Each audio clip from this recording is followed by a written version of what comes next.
Hi guys, welcome to the video. Today I'm going to be addressing one of the most common mistakes that young guys make and early bearders make when they try to make their own neckline, which is the very bottom of the beard.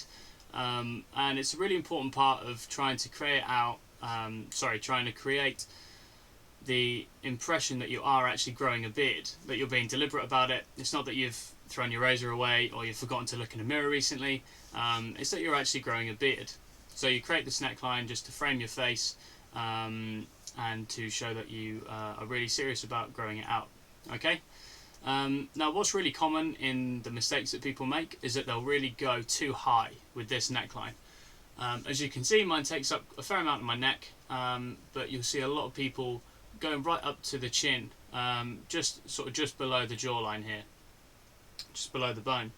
And if you do come up to here and you go along all the sides like that, from the front it's going to look okay. So when you're doing it in the mirror, it looks okay.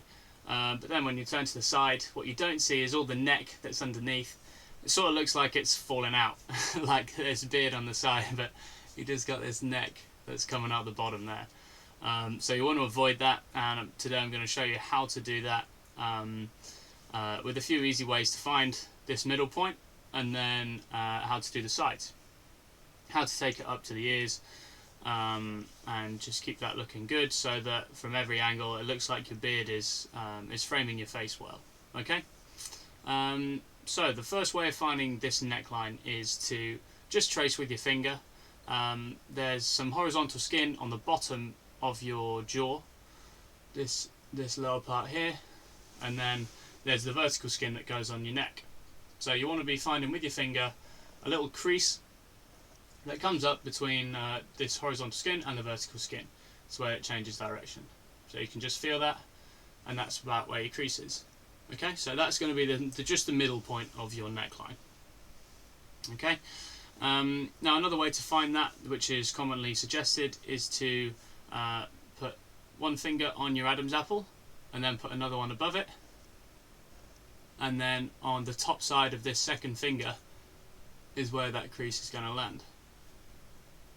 So just there. Okay. I don't like that one quite as much because it doesn't take into account variation on like the size of an Adam's apple, how long your neck is, where your Adam's apple is placed on your neck. So it's just a little bit less reliable in my eyes, but certainly the first one's good. That works for some people. If it does, go ahead and use it.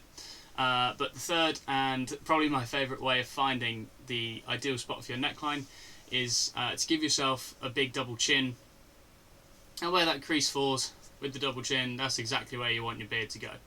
Okay, so I'm going to do it just to show exactly what I mean. You just tip your head back, find that crease where it falls, and hopefully mine was exactly where that crease went. I think they're exactly linked with with where a double chin goes. It's where your beard should finish. So you can use that. I often just sort of use that as a marker just to make sure that I've got it right, rather than actually going off that. But I'll always just find that with by feeling it out a little bit. Okay. So that's the middle of your neckline.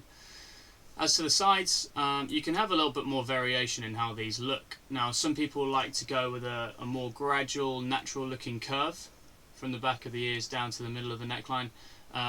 This time I've gone for more of a straighter line back to the ears, but like I said, you can, as long as there's not any crazy stuff going on, you can sort of play around with that as you like, and just see what sort of suits your face well. Okay.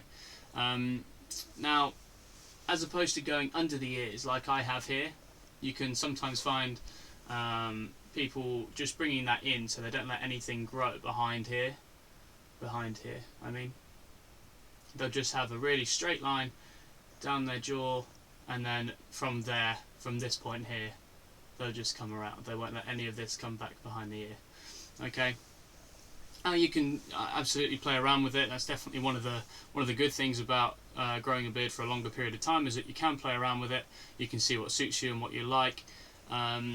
But in my personal opinion, I don't like it as much. I like the way that when it comes behind the ears, I think it frames the face a little bit better. And I personally don't think a beard should exactly follow your jaw.